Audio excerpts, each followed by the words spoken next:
எழுந்து நின்று வேதத்தை தூக்கி பிடிச்சு, உம்முடைய வசனம் என் கால்களுக்கு தீபமும் என் பாதைக்கெல்லாம் வெளிச்சமாக இருக்கிறது.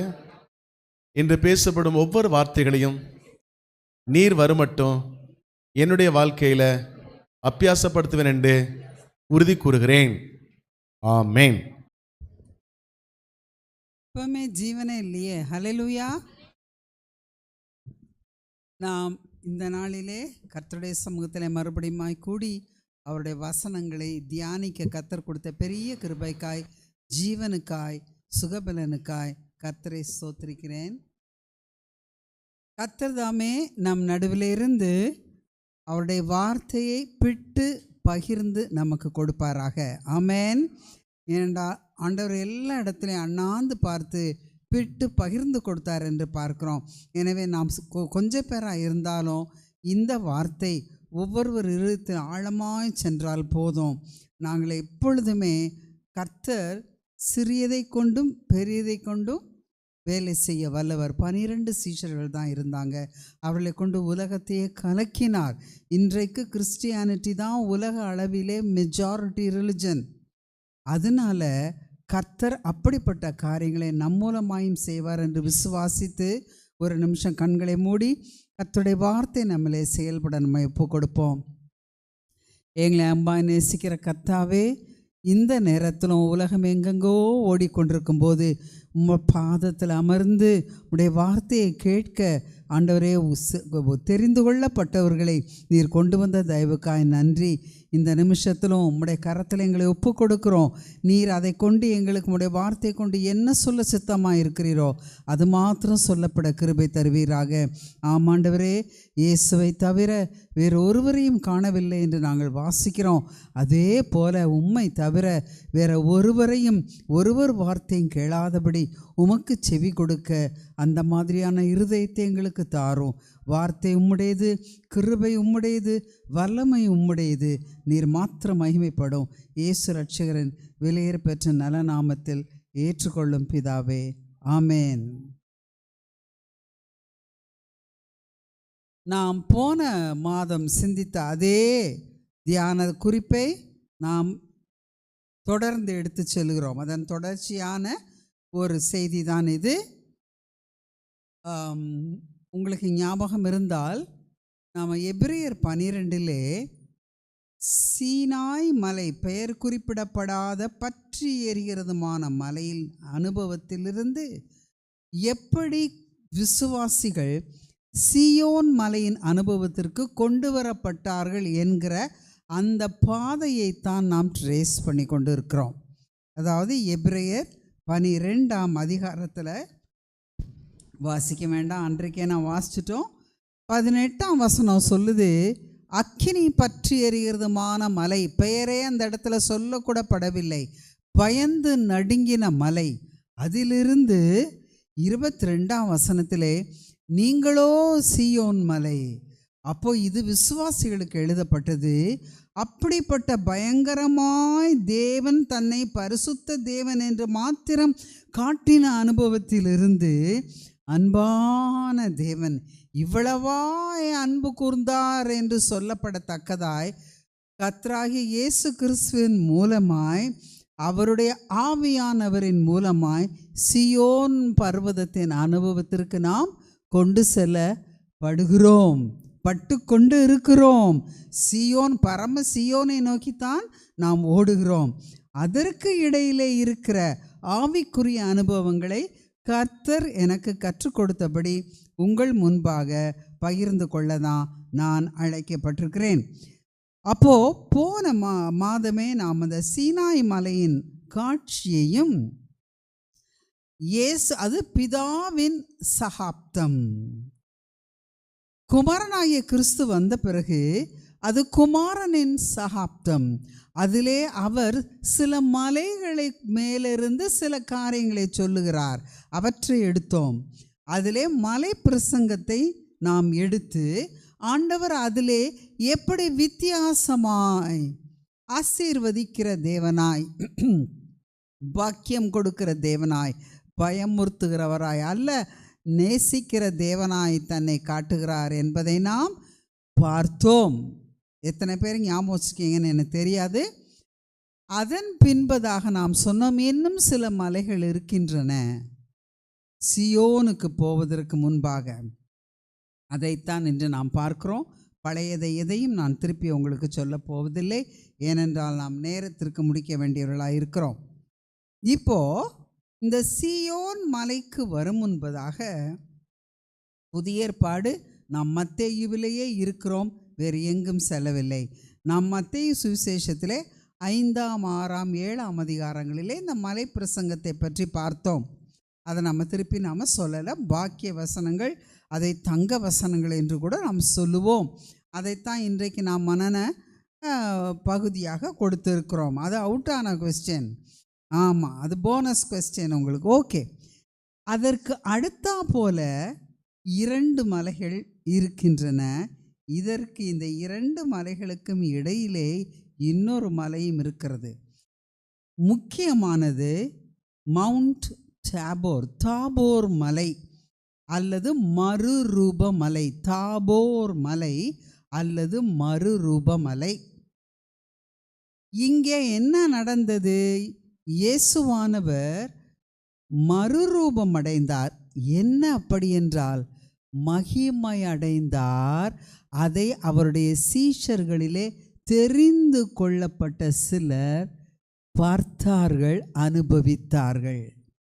ஆமென். எப்பயுமே அழைக்கப்பட்டவர்கள் அநேகர், விதைக்கப்படுகிற விதை அநேகம், 100ஆக பலன் கொடுப்பது ஒரு சில விதைகள் மாத்திரமே.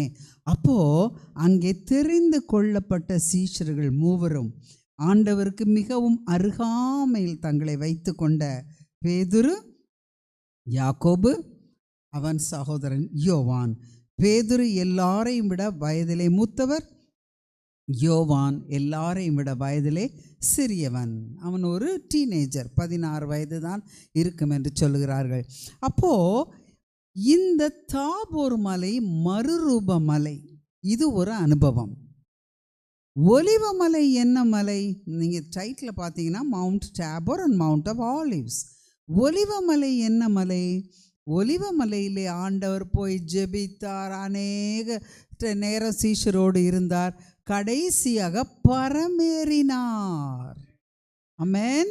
பரமேறினார். இங்கே மகிமைப்படுத்தப்பட்டார், அங்கே பரமேறினார். அது 2வது பரமேறுதல். நான் நேரம் இருந்தால் அதை இடையில உங்களுக்கு இன்னொரு முறை சொல்கிறேன். முதல் முறை பரமேறியது யாரும் பார்க்கவில்லை. 2வது பரமேறுதல் பகிரங்கமாக இருந்தது. இது ஒலிவ மலையிலே நடந்தது. அடுத்ததாக கலிலேயா கடலருகே இருந்த மலை, மலை தாபோர். பைபிளில் உயர்ந்த மலைன்னு தான் சொல்லப்பட்டிருக்கு. மத்தேயு 17ஆம் அதிகாரத்தை எடுத்துக்கொள்வோம். இதுதான் நம்மளுடைய மெயின் தியான பகுதி, 17ஆம் அதிகாரம். இந்த மலை கலிலேயா கடல் ஓரமாயிருந்த மலை. ஏனென்றால் முந்தின அதிகாரங்களை நீங்கள் வாசித்தால் உங்களுக்கு தெரியும், நம்முடைய ஆண்டவர் கலிலேயாவிலே தான் ஊழியம் தொடங்குகிறார், அங்கே தான் ஊழியத்தையும் செய்கிறார். யூதேயாவுக்கு அங்கிருந்து போய் வருகிறார். ஓகே, இந்த மலை கலிலேயாவில் இருந்தது. ஒலிவமலை எங்கிருந்தது? யூதேயாவில் இருந்தது, எருசலேமுக்கு அருகான மலை. இந்த இஸ்ரேல் நாட்டுடைய படத்தில் இன்றும் நாம் பார்த்தால் தெற்கு பகுதி யூதேயா. நான் உங்களுக்கு எப்பயும் சொல்லுவேன், நீங்கள் பைபிள் வாசிக்கும் போது பின்னால் கொடுத்துக்கிற மேப்ஸை வச்சுக்கோங்க. நடுவில் இருப்பது சமாரியா, வடக்கு பகுதியில் இருப்பது கலிலேயா. இப்போ இந்த தாபோர் மலை கலிலேயாவிலேயே இருந்தது. நம்முடைய ஆண்டவரை ஏற்றுக்கொண்டவர்கள் கலிலேயர்கள், நாசரேத்தூரார் தவிர. யூதர்கள் மத்தியிலே அவருக்கு ரொம்ப வரவேற்பு இல்லை.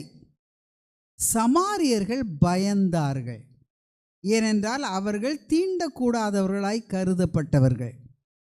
அப்போ கலிலேயாவிலே மறுரூபமாகிறார். என்ன காட்டுகிறது? புறஜாதியாரும் என்னுடைய ரட்சிப்பின் திட்டத்துக்குள்ளே இணைக்கப்பட்டிருக்கிறார்கள். இன்ஃபேக்ட் அவங்க தான் முதல்ல. ஆமென். யூதேயாவை நான் விட போகிறதில்ல, யூதேயாவிலுமிருந்து பரமேறுகிறேன். அதுதான் பரமசியோனுடைய நிழலாட்டம். ஆமென். சரி, இப்போது மத்தேயு 17 அதிகாரத்துக்கு நம்ம வந்தோன்னு சொன்னால், இங்கே முக்கியமான சில காரியங்களை நாம் கற்றுக்கொள்ள வேண்டியிருக்கிறது. என்னவென்றால், இந்த மத்தேயு 17 முதல் 8 வசனங்கள் அப்படியே மோசேயின் காலத்திலே யாத்திராகமம் 24 அதிகாரத்திலே அது நிழல், இது நிஜம். அந்த 24 அதிகாரத்தை நான் உங்களுக்கு திட்டவட்டமாக முழுவதும் சொல்ல போவதில்லை. அதை நான் உங்களுக்கு ஹோம் ஒர்க்காக கொடுக்குறேன். எனக்கு தெரியலை எத்தனை பேர் நீங்கள் வீட்டில் போய் நான் சொல்லுகிற பகுதிகளை வாசிக்கிறீர்கள் என்று. வாசித்தால் ஆசீர்வாதம் உங்களுடையது. ஆமென். கொடுக்கப்படுகிறது, எடுத்துக்கொள்வது உங்களுடைய பொறுப்பு. இப்போது முதல்ல இந்த மத்தேயு 17 நம்ம பார்த்துட்டு அதுக்கப்புறம் அதுக்குள்ளே போகலாம். இங்கே என்ன சொல்லப்பட்டிருக்கிறது, நீங்கள் அப்படியே எனக்கு என் கூடயே நீங்கள் வரீங்க. முதல் வசனம், 6 நாளைக்கு பின்பு. முதல்ல ஆண்டவர் முந்தின அதிகாரம் கடைசியில் என்ன சொல்கிறாரு, இங்கே நிற்கிறவர்களில் சிலர் மனுஷகுமாரன் தம்முடைய ராஜ்யத்தில் வருவதை காணும் முன் மரணத்தை ருசி பார்ப்பதில்லை என்று மெய்யாகவே உங்களுக்கு சொல்லுகிறேன் என்றார். இதை தான் 6 நாளைக்கு பின்பு நிறைவேற்றுகிறார். நீங்கள் சாகாமல் இருப்பீங்கன்னு ஆண்டவர் அதை மீன் பண்ணலை. இந்த 6 நாளைக்கு பின்பு அவர் என்ன செய்கிறார், அந்த வசனத்தில் அப்படி இந்த நான் சொல்கிற இதை மாத்திரம் அண்டர்லைன் பண்ணிக்கோங்க. 6 நாளைக்கு பின்பு, அது சும்மா எழுதப்படலை, அதுக்கு ஒரு மிகவும் ஆழமான ஆவிக்குரிய அர்த்தம் இருக்குது. தனித்திருக்கும்படி உயர்ந்த மலையின் மேல் அவர்களுக்கு முன்பாக மறுரூபமானார். இதற்கு என்ன அர்த்தம், மகிமைப்பட்டார். அதாவது மனிதனாய் இருந்த அவர் 100% தெய்வீகமாய் அவர்களுக்கு கண்களுக்கு காணப்பட்டார். ஆமென். இது ஏன் பயந்து போன இந்த சீஷர்களுக்கு எப்பொழுதும் எருசலேமிலே அவரை கொலை செய்யவே பார்க்கிறார்கள். இவரை நாம் பின்பற்றி செல்லுகிறோமே, நாம் செய்வது சரியா? அவர்களுக்கு ஒரு உறுதிப்பாடு, நீ செய்வது சரியே, நீ மேசியாவை தான் பின்பற்றுகிறாய். அடுத்தது, இதே நடந்த காரியங்கள் மனுஷிகத்திலிருந்த இயேசுவை பாடு அனுபவிப்பதற்கு பலப்படுத்துகிறதா இருந்தது. ஏனென்றால் லூக்கா 4 மத்தேயு 4 சாத்தான் என்ன சொல்லுகிறான், திருப்பி திருப்பி நீர் தேவனுடைய குமாரனை ஆனால் அவருக்கே அந்த சந்தேகத்தை கொண்டு வருகிறான். கர்த்தர் அதை வசனத்தினாலே என்ன செய்கிறார், முறியடிக்கிறார். கெத்செமனேல நம்முடைய ஆண்டவர் என்ன சொல்லுகிறார், உமக்கு சித்தமானால் இந்த பாத்திரம் என்னை விட்டு நீங்கட்டுமே. மனுஷீகம் வெளிப்படுகிறது.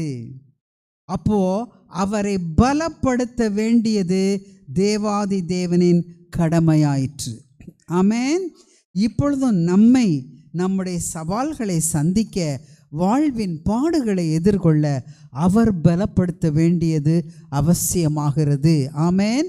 ஆசாராஜா சொல்லுகிறான், பலமுள்ளவனுக்காகிலும் பலமற்றவனுக்காகிலும் உதவி செய்கிறது உமக்கு லேசான காரியம். சொல்லுவோமா, பலமுள்ளவனுக்காகிலும் பலமற்றவனுக்காகிலும் உதவி செய்கிறது தேவரீருக்கு லேசான காரியம்.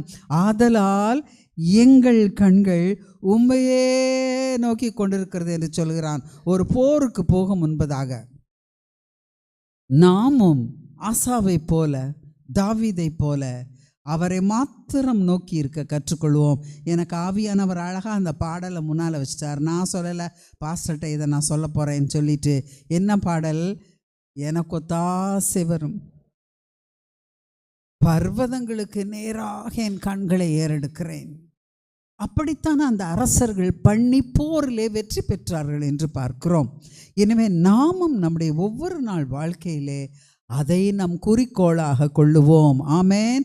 காலையில் எழுந்த உடனே அப்பா இன்னைக்கு யாரை போய் பார்ப்பேன், என்ன செய்வேன், இவங்க எனக்கு உதவி செய்வாங்களே, இல்லை, ஏசப்பா உம்முடைய பாதத்தில் எல்லாத்தையும் போட்டுறேன், நீர் யாரை கொண்டு வர முடியுமோ, என்ன கொண்டு வருவீரோ, நீரே எனக்கு செய்வீரோ, என்னை பலப்படுத்துவீரோ, நீர் பார்த்து கொள்ளும், அது உம்முடைய பொறுப்பு. கற்றுக்கொள்ளுவோம். அடுத்ததாக கூட்டத்தை விட்டு உயர்ந்த மலைக்கு போகிறார். எதற்கு போகிறார்? தனித்து இருக்கும்படி. தேவனோடு உறவிலே நீ தனித்திருக்க தெரிந்து கொண்ட நேரங்கள் உண்டா? உன் வீட்டிலே தனித்து உட்கார்ந்து வேதம் வாசிக்க, ஜெபிக்க உனக்கென்று ஒரு இடம் உண்டா? ஒரு ரூம் தேவையில்லை, ஒரு சேர் போதும், ஒரு சோஃபாவில் ஒரு கார்னர் போதும். Let that be your prayer corner. அதாவது மெத்தடிசத்தை உண்டாக்கின சார்ல்ஸ் வெஸ்லி, ஜான் வெஸ்லி, இவங்க 2 பேருடைய தாயார் 7 பிள்ளைகளாம் அவர்களுக்கு. இங்கிலாந்திலே எப்பொழுதும் ஒரு ஈசி சேர் ஒன்று வைத்திருப்பார்களாம்.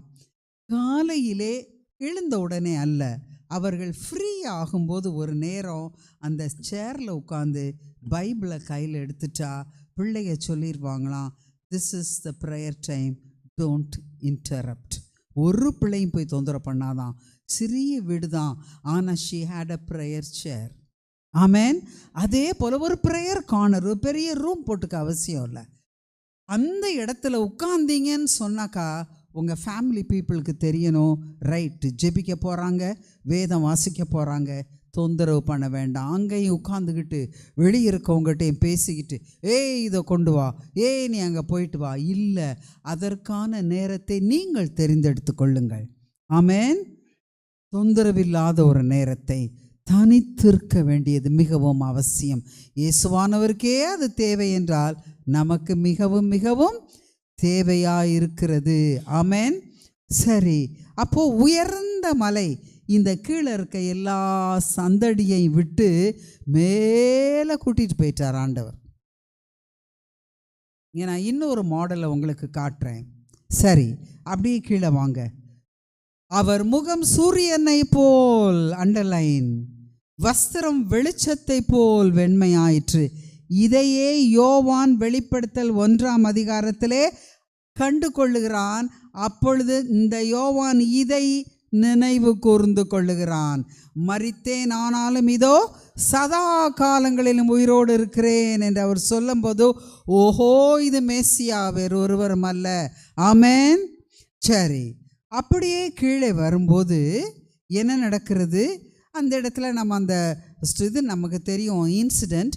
பேதுரு சொல்கிறாரு, ஆண்டவரே இங்கே இருக்கிறது ரொம்ப நல்லது, ஏன்னா மோசேயும் எலியாவும் அவரோடு பேசுகிறவர்களாய் சீஷர்கள் கண்டு கொண்டார்கள். நான் சீனாய் மலைக்கு வாரேன் பின்னால். இங்கே முக்கியமான ஒரு காரியம் இருக்கிறது. மோசே யாரை குறிப்பான்? ஆகமங்கள். எலியா தீர்க்கதரிசிகளிலே முக்கியமானவன், a fiery prophet. மோசே மரித்ததை மனிதன் அறியான், எலியா மரிக்கவில்லை, பரமேறினான். சரியா சரியா?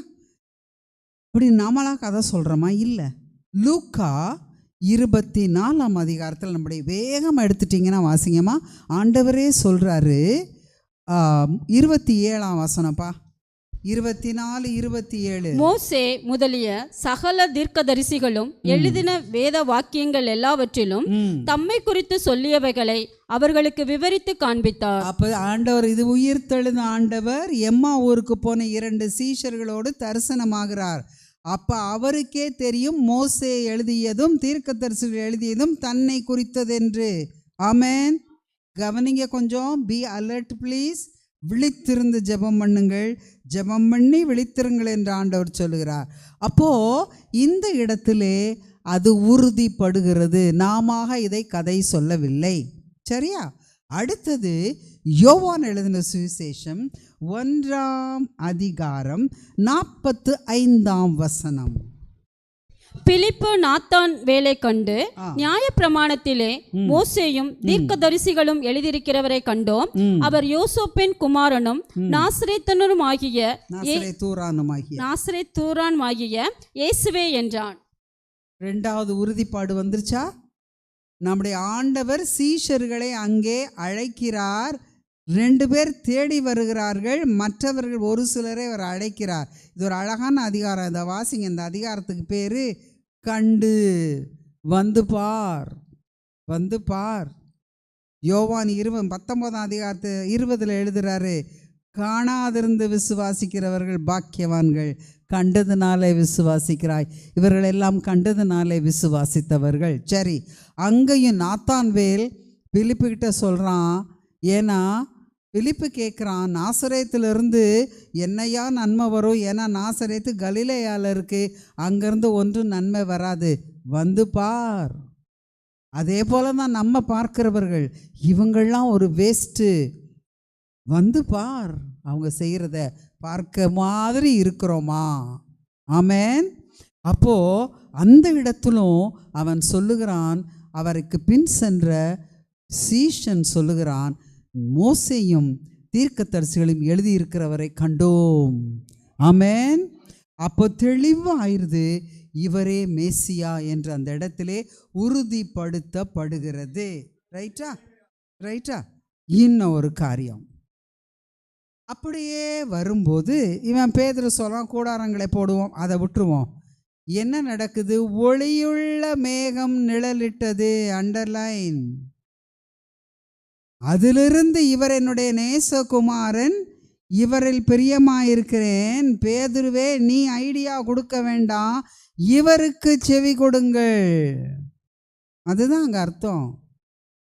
இங்கே எதை நாம் பார்க்கிறோம்? பிதா பேசுகிறார், குமாரன் மகிமைப்படுகிறார், ஆவியானவர் கார்மேகமாக அல்ல, ஒளியுள்ள மேகமாய் மறைத்து கொள்ளுகிறார். ஆமென், ஆமென். திருத்துவ தேவனை இந்த இடத்துல பார்க்கிறோம். ஆமென், ஆமென். அப்போ இந்த இடத்திலே பிதா சொல்லுகிறார், போதும் போதும், மோசேக்கு செவி கொடுத்தது போதும், தீர்க்கதரிசி செவி கொடுத்தது போதும், என் குமாரனுக்கு செவி கொடுங்கள் என்று குமாரனின் சகாப்தம் அது என்பதை அந்த இடத்திலே உறுதிப்படுத்துகிறார். ஆமென். அது ஒரு முக்கியமான காரியம். அடுத்தது, சீஷர்கள் மிகவும் பயந்தார்கள். அப்படித்தானே போட்டிருக்கு, மிகவும் பயந்தார்கள். ஆண்டவர் என்ன செய்கிறார்? வந்து அவர்களை தொட்டார். தொட முடியாத பிதா என்னோட இருக்கீங்களா? அவர்களை தொட்டு எழுந்திருங்கள், பயப்படாதீங்க. எவ்வளோ அழகான ஒரு சேஞ்ச். அங்கேருந்து மோசே சொல்கிறான், நான் பயந்து நடுங்கினேன் என்று. ஜனங்களை ஆண்டவர் தெளிவாக சொல்லிட்டாரு, மலைக்கிட்டையே வரக்கூடாது என்று. ஆசாரியர்களும் கீழே தான் நிற்கணுன்ட்டாரு, யாரும் கிட்ட வரக்கூடாது. நான் வரேன் 24 அதிகாரம். மலையை தொடாது இருக்க கடவன், மலையை தொடுகிறவன் சாகவே சாவான்ட்டாரு. இங்கே ஆண்டவர் என்ன செய்கிறாரு? வந்து தொட்டு, அப்படிதான் டெஸ்ட் எழுத பயப்படுறோமா, சாட்சி சொல்ல பயப்படுறோமா, வேலை ஸ்தலத்துக்கு போக பயப்படுறோமா, குடும்பம் நடத்த பயப்படுறோமா? கர்த்தர் சொல்கிறாரு, நான் கூட இருக்கேன், வா. எவ்வளோ ஒரு அழகான ஒரு ஆவிக்குரிய அனுபவம். நீங்கள் அதை பார்க்கணும் தான், என்னால் இதுக்கு மேலே அதை சொல்ல முடியலை. அந்த பிதாவை பார்த்து பயந்த அனுபவம். The terrific God of the Old Testament is portrayed as the most loving God in the New Testament. Amen, amen. சிலுவையில் சொன்னார், மன்னிச்சிருங்கப்பா, நீ சாக வேண்டாம், நீ என் கூட வா. திருடனை பார்த்து, நீ சாக வேண்டாம், என் கூட வா. எவ்வளோ அற்புதமான தெய்வம். பிதா கண்டு கொண்டார், நான் ஹோலினஸ்ஸை காட்டினா ஒர்க் அவுட் ஆகாது. God is love.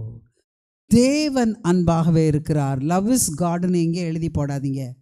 அன்பு தேவன் கிடையாது, தேவன் அன்பாக இருக்கிறார். ஆமேன். தேவனுக்குரிய ஒரு குணாதிசயம் அது. ரைட்டு. இந்த இடத்துல உடனே அவர்கள் இயேசுவை தவிர வேறொருவரையும் பார்க்கவில்லை. நாமும் நம்முடைய வாழ்க்கையிலே மலை மேலே தனியாக விடப்பட்டிருக்கோமா, போராடுறோமா? ஆண்டவர் சொல்கிறாரு, நான் இருக்கிறேன், பயப்படாத. ஆமேன், ஆமேன். அப்போ நம்ம செய்ய வேண்டியது என்ன? அவரை மாத்திரம் பார்க்க வேணும். நமக்கு முன் சென்றவர்களை அல்ல, நம்முடைய பெற்றோர்களை அல்ல, நமக்கு முன்னோடின பரிசுத்தவான்களை அல்ல, மோசேயை அல்ல, பெரிய ஊழியக்காரர்களை அல்ல. ஊழியக்காரர்களை நம்பி போக வேண்டாம். உன்னை பற்றிய சரிதை உன் பாஸ்டரை தவிர வேறு யாருக்கும் தெரியாது. அவர் கர்த்தருக்கு முன்பாய் பரிசுத்தவானாய் கண்டால் எந்த இடத்துல போய் நுழையாதீங்க. சர்ச்சு டு சர்ச்சு தாவ வேண்டாம். கர்த்தரை மாத்திரம் பார்த்து நீ இருக்கிற இடத்திலே கர்த்தருக்கென்று கனி கொடுக்கும்படி கர்த்தர் நம்மை அழைக்கிறார். ஆமேன், ஆமேன். ரைட்டு. இங்கே இன்னொரு அழகான காரியம், 2 சொல்லிட்டோம். மகிமை அடைந்தார் ஆண்டவர். அப்போது உங்கள் ஆண்டவர் சிலுவையில் கொன்னாங்க, அவர் மனுஷனோ? அதற்கு முன்பதாகவே அது உறுதிப்படுத்தப்பட்டது, அவர் தெய்வம் என்று. இன்னொரு காரியம், மூவரில் ஒன்றானவர் திரியேக தேவன் என்று, பிதா, குமாரன், ஆவி மூவரும் ஒன்றாயிருக்கிறார்கள் என்று யோவான் எழுதுகிறான். யோவானுக்கு தெரியும். 1 யோவான் 5 அதிகாரத்தில் யோவான் எழுதுகிறான், அவனுக்கு தெரியும், நான் பார்த்துருக்கான். அடுத்தது ஆசரிப்பு கூடாரத்தின் மாதிரி. என்ன மாதிரி? ஜனங்கள் எல்லோரும் மலைக்கு கீழே இருக்கிறார்கள். இயேசுவானவருடைய சீஷர்கள் அநேகம் பேர் மலைக்கு கீழே இருக்கிறார்கள். யாரை மாத்திரம் கூட்டிக் கொண்டு போனார் சொல்லுங்க? பேதுரு, யாக்கோபு, யோவான். நம்ம டீனேஜர்ஸ் ரொம்ப ஷ்ரூடாக இருக்காங்கப்பா.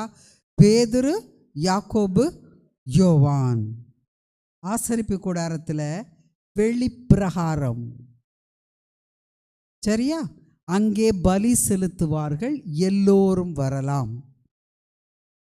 உட்பிரகாரம் பரிசுத்த ஸ்தலம், அதிலே ஆசாரியர்கள் மாத்திரம்தான் அனுமதிக்கப்படுவார்கள். இவர்கள் மூவரும் கர்த்தரால் தெரிந்து கொள்ளப்பட்ட ஆசாரியர்கள். அதனால தான் பேதுரு எழுதுகிறாரு, எங்களை ராஜாக்களும் ஆசாரியர்களும் ஆக்கினீர் என்று. ஆமேன், ஆமேன். அறிந்து அனுபவித்து எழுதுகிறார். மேலே போனது ஆண்டவர் மட்டுமே. ஒளியுள்ள மேகம் யாரை எடுத்தது? ஆண்டவரை மட்டுமே. மகா பரிசுத்த ஸ்தலம், கிருபாசனம் இருந்த இடம், மர்சி சீட், அது திரையினாலே மூடப்பட்டிருந்தது. அந்த திரையை மேலிருந்து கீழே இழித்த குமாரனாகிய கிறிஸ்து மாத்திரம் எடுத்து கொள்ளப்பட்டார். ஆமேன். அப்போ அவர் மூலமாய் மாத்திரமே பிதாவின் சத்தத்தை நீ கேட்க முடியும். ஆமேன். நாங்களா நேர பிதாட்ட ஜெபிப்போனோ? இயேசுவின் நாமத்தினாலே.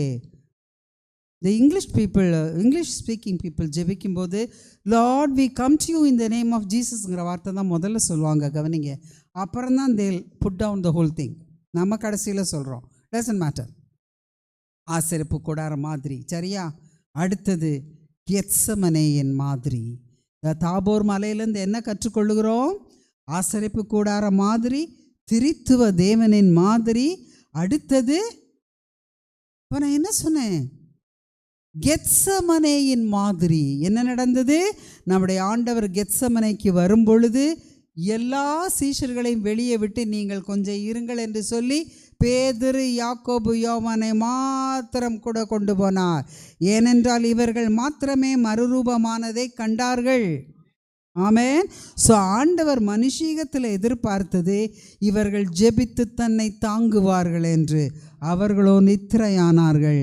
ஆண்டவர் நம்மிடத்திலிருந்து எதிர்பார்க்கிறது ஒன்று, அந்நேரத்தில் நாம் தூங்கி கொண்டிருக்கிறோம். இதே பேதுரு சிறைச்சாலையிலே தூங்கினான். அவனுக்காய் ஜெபித்தது அவன் சபை, விழித்திருந்தது அவன் சபை. இதே ஸ்லீப்பிங் மாடல். ஸோ சிறைச்சாலையிலே தூங்குகிறான், சபை ஜெபித்ததினாலே தேவதூதன் அனுப்பப்படுகிறான். ஆமென். அப்போஸ்தலர்ல சரியா? அப்போது கெத்சமனையில் இவங்க 3 பேரை மாத்திரம் கொண்டு போனார். வெளிப்பிரகாரம் மற்ற சீஷர்கள், உட்பிரகாரம் பரிசுத்த ஸ்தலம், இவர்கள் மூவரும். அவர் அப்புறம் தனியே போய் முழங்கார் படியிட்டு பிதாவை நோக்கி ஜெபித்தார். தேவதூதன் வந்து பலப்படுத்தினான். அது எதை குறிக்கிறது? நீங்கள் சொல்லுங்கள் எனக்கு. இதே மாடலை கொண்டு போங்க. அங்கே ஆசரிப்பு கூடார மாடல். வெளியே எல்லாரையும் விட்டுச்சார். வெளிப்பிரகாரம், உட்பிரகாரம் பரிசுத்த ஸ்தலத்தில் ஆண்டவர் 3 சீஷர்களை மாத்திரம் வைத்து கொண்டார். தனியே போய் போராடினார். இரத்த வேர்வை சிந்த போராடினார். அது எதை குறிக்கிறது? மகா பரிசுத்த ஸ்தலம், கிருபாசனம் இருக்கிற இடம். அவருடைய இரத்தம் சிந்தப்பட்டதினாலே அந்த திரை கிழிந்தது. இந்த அனிமல்ஸுடைய இரத்தம் அல்ல, அவர் இரத்தம் சிந்தப்பட்டது, திரை கிழிந்தது. அப்போ தாபோருடைய அனுபவம் உன்னதமான ஒரு அனுபவம். ஆமென். இதை நாம் எத்தனை வேளையிலே நாம் இதை கற்றுக்கொண்டு இருக்கிறோம், நாம் உணர்கிறோம், தெரியாது. இப்போ வாங்க யாத்ராம 24. இதை தான் பேதுரு அழகாக என்ன எழுதுகிறாரு? இந்த வசனத்தை வாசிருங்கப்பா. 2 பேதுரு 1:16-17 குறித்து கொள்ளுங்கள். 2 பேதுரு 1:16-17. இப்போ நீங்கள் யாத்ராம 24க்கு வந்துருங்க.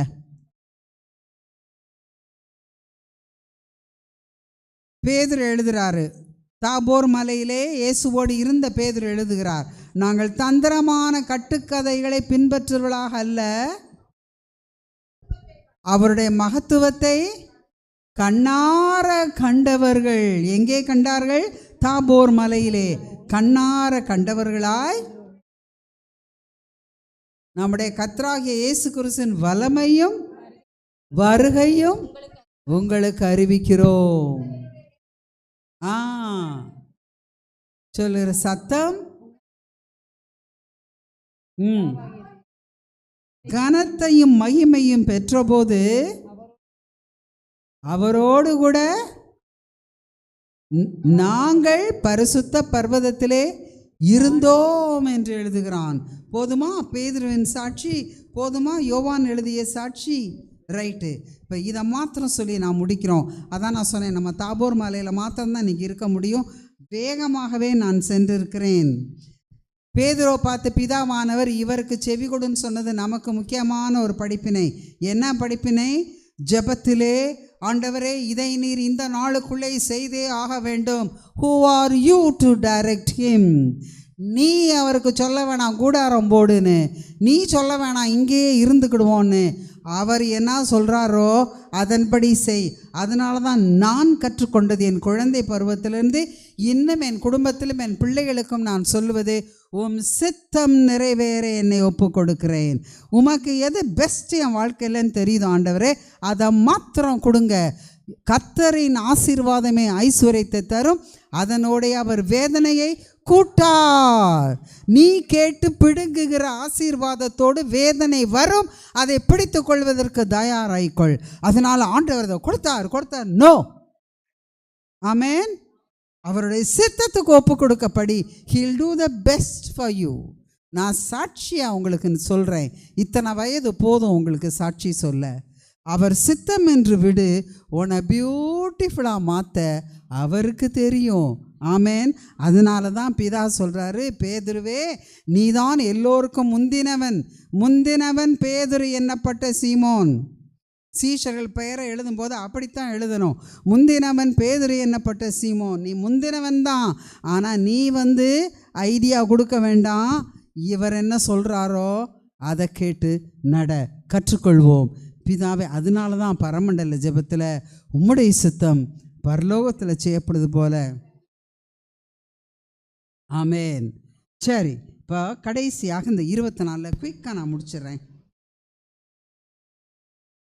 24 யாத்திராகமம், அதாவது நான் அந்த பேரலல்ஸை மாத்திரம் சொல்லி நான் உங்களை முடிச்சிடுறேன். 12வது வசனத்திலிருந்து நம்ம போகிறோம். அப்பொழுது கர்த்தர் மோசேயை நோக்கி, நீ மலையின் மேல் என்னிடத்திற்கு ஏறி வந்து அங்கே இரு. ரைட், தாபோர் மலையை நீங்க கண் முன்னால காட்சியை கொண்டு வந்துடணும். இது சீனாய் மலை, தேவ பர்வதம், ஓரேபு பர்வதம். சரி, இப்ப மோசேக்கு சொல்லுகிறார், நீ ஏறி வா, என்ன கொடுப்பேன்? என் கட்டளைகளையும் நியாய பிரமாணத்தையும் கொடுப்பேன். இங்க என்ன சொல்லிட்டாரு? இவருக்கு செவி கொடு, அவர் சொல்லுவார். நீங்க தயவுசெய்து என்னோட கூட இருந்தால் தான் ஃபாலோ பண்ண முடியும், சரியா? அடுத்தது, மோசே தன் ஊழியக்காரனான யோசுவாவோடே, இங்கே ஆண்டவர் யாரை கூட்டிட்டு போனாரு? பேதுரு, யாக்கோபு, யோவான். யோசுவாவோடே போகிறான் தேவ பர்வதத்திலே. ஆரோனையும் ஊரையும் கீழே விட்டு செல்கிறார் மோசே, சரியா?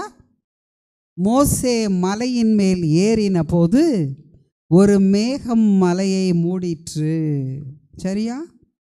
சரியா? என்ன சரி? தாபோர் மலையில் ஒளியுள்ள மேகம். அப்படி வாங்க. கர்த்தருடைய மகிமை சீனாய் மலையின் மேல் தங்கி இருந்தது. மேகம் 6 நாள் மலையை மூடியிருந்தது. இப்போ கற்றுக்கொண்டோமா? 6 நாளைக்கு பின்பு உடனே இந்த சீஷர்களுக்கு விளங்குகிறது, அங்கே சீனாய் மலையிலே நடந்தது இங்கே நடக்கிறது, எனவே இவரே நேசகுமாரன் என்று. ஏன்னா அவங்களுக்கு டவுட்டு தான்ப்பா. அவங்க கையில் எழுதப்பட்ட எதுவும் இல்லை, தீர்க்கதரிசி புத்தகங்களும் ஆகமம் தான் இருக்குது அவங்ககிட்ட. அப்போது அதே ஆண்டவர் ஒழுங்கின் தேவன். நான் எப்பயும் உங்களுக்கு சொல்லுவேன், ஒழுங்கின் தேவன். இது சர்ச்சு வேலை தானே, அது சும்மா இப்படி செய்யலாம்ப்பா, அதில் என்ன இருக்குது? ஸ்கூலில் காலேஜில் மாத்திரம் பர்ஃபெக்டாக செய்கிறோம், வேலை ஸ்தலத்தில் பர்ஃபெக்டாக இருக்கணும், ஐ எம் அ பர்ஃபெக்ஷனிஸ்ட்டு. இங்கே அது சும்மா, அது லேசாக, நம்முடைய ஆண்டவர் தானே. இல்லை, மகிமையை பார்க்கணுமா? அவர் உனக்கு பயப்படாதன்னு கிட்ட உன்னை தொடணுமா? உன் ஜெபத்துக்கு அவர் பதில் கொடுக்குற அனுபவம் வேணுமா? பர்ஃபெக்டாக செய். சகலமும் ஒழுங்காயும் கிரமமாயும் செய்யப்பட கடவுது. சும்மா அப்படி இப்படி தேவன் அல்ல, நம் தேவன் ஒழுங்கின் தேவன். ஆமேன். சரி, அடுத்ததாக அப்படி கீழே வாருங்க. கண்களுக்கு பட்சிக்கிற அக்கினியை போல் இருந்ததா மகிமையின் காட்சி. என்ன அக்கினி? பட்சிக்கிற அக்கினி. கிட்ட போனால் எரிச்சிரும். தாபோரில் என்ன இருந்துச்சு? ஒளியுள்ள மேகம். அதுக்கிட்ட இவங்க 3 பேர் இருந்தாங்க. இங்கே யோசுவா கீழே இருந்தான், இவங்கள மேலே கொண்டு போயிட்டார். அதனால தான் பேதுரு எழுதுனா, நாங்கள் ராஜாக்கள் ஆசாரியர்கள் என்று. ஆமேன். அடுத்தது, மோசே 40 நாள் மலையிலே தங்கியிருந்தான். இதை நீங்கள் குறித்து கொள்ளுங்க. இதை நான் ஒலிவ மலைக்கு வரும்போது ரீகால் பண்ணுறேன். என்னென்னா, இயேசுவானவர் உயிர்த்தெழுந்த பின்பு 40 நாளளவும் சீஷருக்கு தம்மை உயிரோடு இருக்கிறவராக காண்பித்தார். எனவே எபிரேயருக்கு எழுதின ஆக்கியோன் எழுதுகிறான், 3வது அதிகாரம் 3ஆம் வசனம் நினைக்கிறேன், மோசையை பார்க்கிலும் அதிக கனத்துக்கும் அதிக மகிமைக்கும் பாத்திரர் இவர் என்று. அதை மாத்திரம் வாசிச்சு எல்லாரும் சேர்ந்து வாசிச்சு முடிச்சிடும். எபிரேயர் 3. வீட்டை உண்டு பண்ணினவன் வீட்டை பார்க்கிலும் அதிக கனத்துக்குரியவனாயிருக்கிறான். அதுபோல மோசேயை பார்க்கிலும் இவர் அதிக மகிமைக்கு பாத்திரராய் இருக்கிறார். இவர் மோசேயை பார்க்கிலும் அதிக மகிமைக்கு பாத்திரராய் இருக்கிறார். ஸோ இந்த தாபோர் மலையிலே, சீனாயிலிருந்து மலைப்பிரசங்க மலையில் கற்றுக்கொண்டோம். இந்த தாபோர் மலையிலே அந்த ஒழுங்கை கற்றுக்கொண்டோம். மகிமைப்படுதலையும் திருத்துவத்தை பற்றியும், ஆசரிப்பு கூடார மாடல். அதே போல் மோசேயை பார்க்கிலும் இவர் அதிக கனத்திற்கும் மகிமைக்கும் உரியவராயிருக்கிறார். எனவே நான் ஜெபிக்கும்போது மோசையின் வழியாய், அவர்களின் வழியாய், இவர்களின் வழியாய் ஜெபிக்க வேண்டிய அவசியமில்லை. கர்த்தராகிய இயேசுவின் நாமத்தினாலே நீ எதை கேட்பாயோ அதை நான் செய்வேன் என்கிறார். ஆமென், ஆமென்.